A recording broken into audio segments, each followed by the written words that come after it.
Welcome back. In the last lecture, we talked about correlation, what it measures, and critically what it doesn't measure. We learned that a correlation can be real and statistically significant without telling us anything about causation. Today, we're taking that a step further. We're building a model. We're asking, if we know one variable, can we predict another? And here's the tension I want to set up right at the start. We can predict very accurately without understanding why. Think about Netflix. Netflix can predict with impressive accuracy what you'll want to watch next, but Netflix doesn't understand why you want to watch it. It doesn't understand your values, your mood, your circumstances. It just knows the pattern. Regression is the same.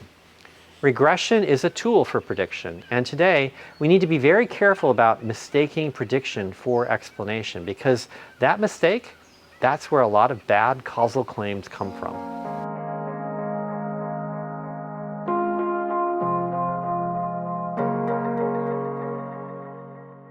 Let me start with the simplest version, simple linear regression. That's when you have one predictor variable, call it x, and you're trying to predict an outcome variable, call it y. Remember Anscombe's quartet from last time?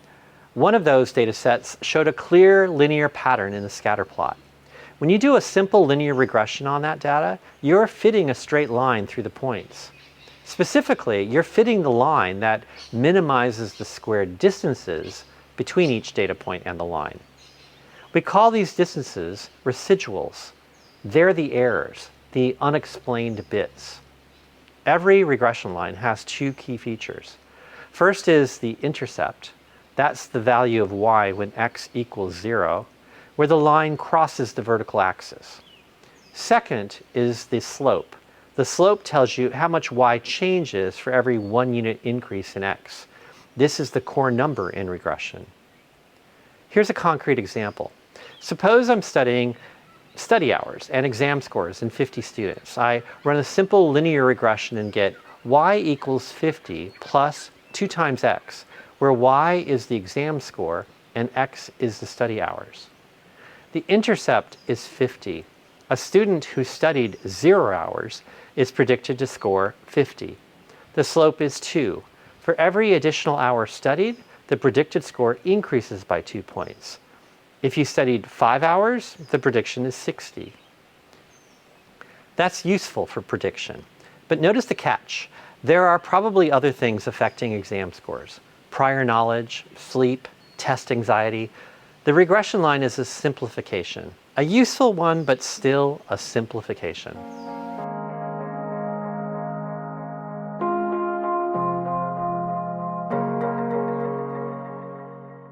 So how well does the regression model work? How much of the variation in exam scores does study hours actually explain? That's where R squared comes in. R squared, written R squared, tells you the proportion of variance in your outcome that's explained by your predictor. It ranges from 0 to 1.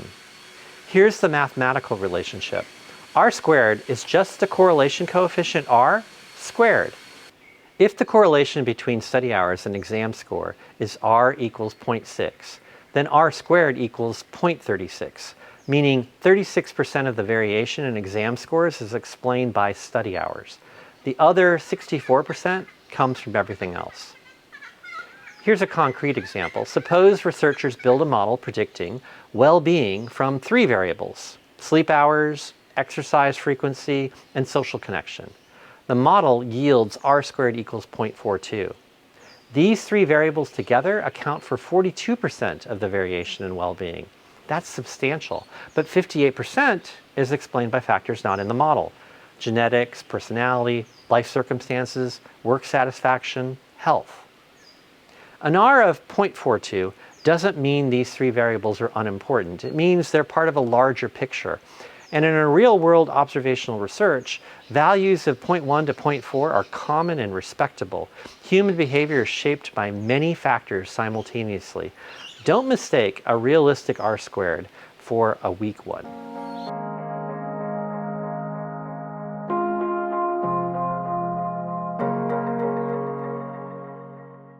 Now, what if instead of one predictor, you add more? That's multiple regression. Instead of predicting exam score from study hours alone, you might predict it from study hours, prior GPA, hours of sleep, and test anxiety. In multiple regression, you estimate a coefficient, a slope, for each predictor. The output might look like exam score equals 45 plus 1.5 times study hours, plus 0.8 times prior GPA, minus 0.3 times hours of sleep lost, minus 2 times test anxiety. Each coefficient tells you how much the outcome changes for a 1-unit increase in that predictor, while holding the other predictors constant. That last phase is important.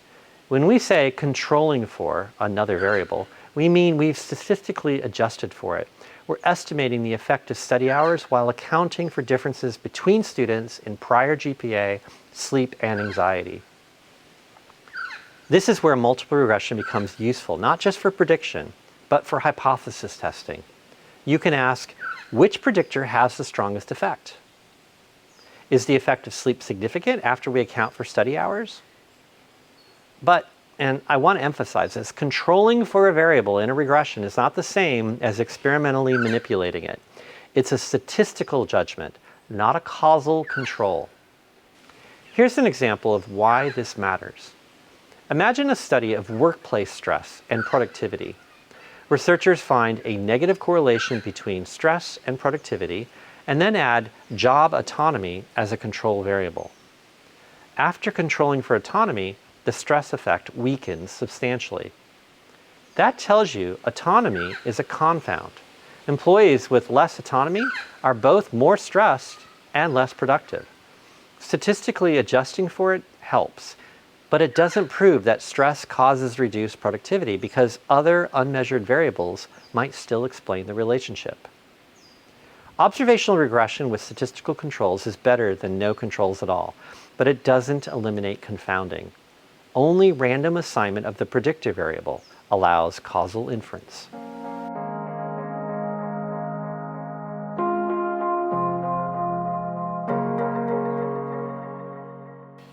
Here's a famous quote from statistician George Box, and that was his actual name. All models are wrong, some are useful. Sit with that for a moment. A regression model is a simplification of reality. It assumes the relationship between x and y is linear. In real life, relationships may be curved or different for different subgroups, and it assumes you've measured all the relevant variables. In real life, unmeasured confounds are always lurking. So when we say a regression model explains 40% of the variance, we're not saying we've discovered a causal mechanism. We're saying this simplified linear model with these assumptions accounts for 40% of the variation. It works reasonably well for prediction. The mechanism may be much more complex. This is the crucial distinction. Prediction and explanation are not the same thing. Netflix predicts your next watch without you understanding why you'll want it. Google Maps predicts traffic without understanding each driver's decisions. A regression model can predict student grades from study hours without explaining the cognitive or motivational mechanisms involved. Explanation, real causal explanation, requires theory, mechanism, and evidence beyond correlation. Usually that means experimental manipulation or other strong converging evidence.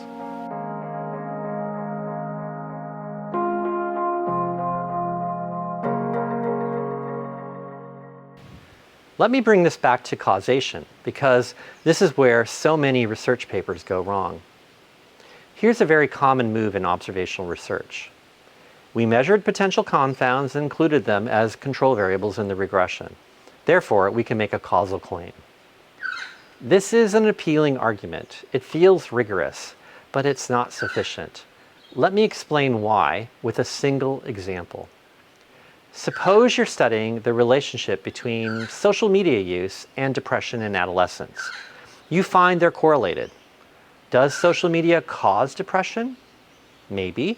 Social media might promote social comparison, displace sleep, or amplify anxiety, but there are other possibilities.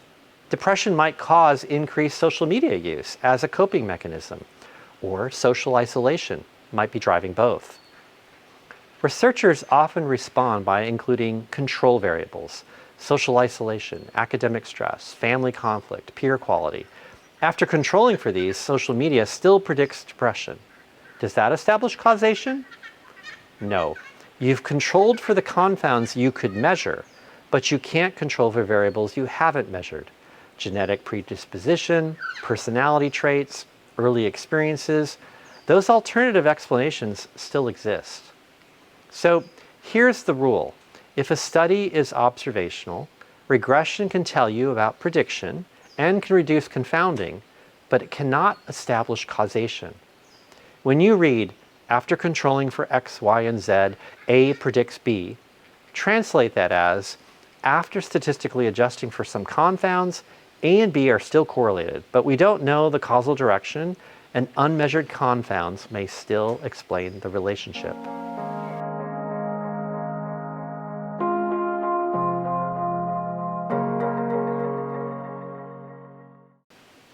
I don't want to leave you thinking that prediction is less important than explanation. For many purposes, prediction is exactly what you need. If your goal is to identify high school students at risk for dropping out, you don't necessarily need to understand all the causal mechanisms. You measure attendance, grades, family socioeconomic status, prior test scores. You build a regression model. It predicts who's at risk. You intervene.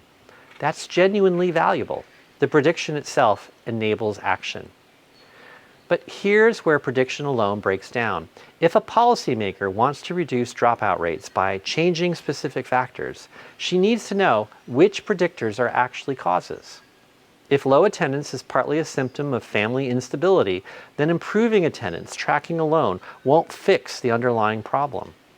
For intervention, not just identification, you need causal understanding, not just prediction. So always ask, what's the goal? Is prediction enough, or do I need to know what's driving the outcome?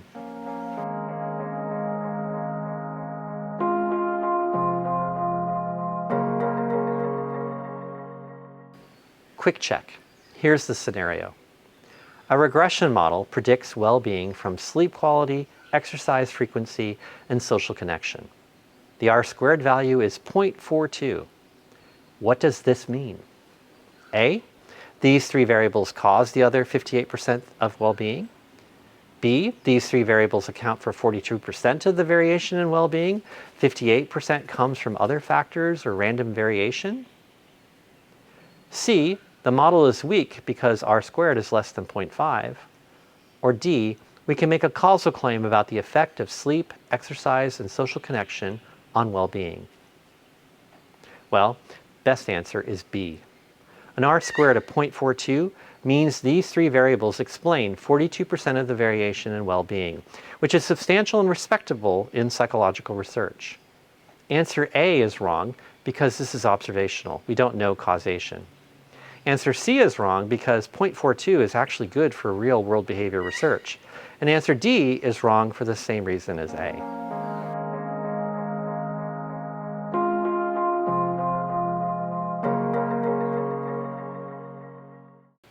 So now you understand correlation and regression, how to predict, how to measure the strength of the prediction, and why prediction doesn't equal explanation. You know the third variable problem. You know that statistical controls reduce confounding but don't eliminate it. Next week, we pull it all together. We'll talk about research integrity, how to choose the right analysis for your research question, and what makes research credible and trustworthy, and what happens when those standards fail. See you next time. Bye.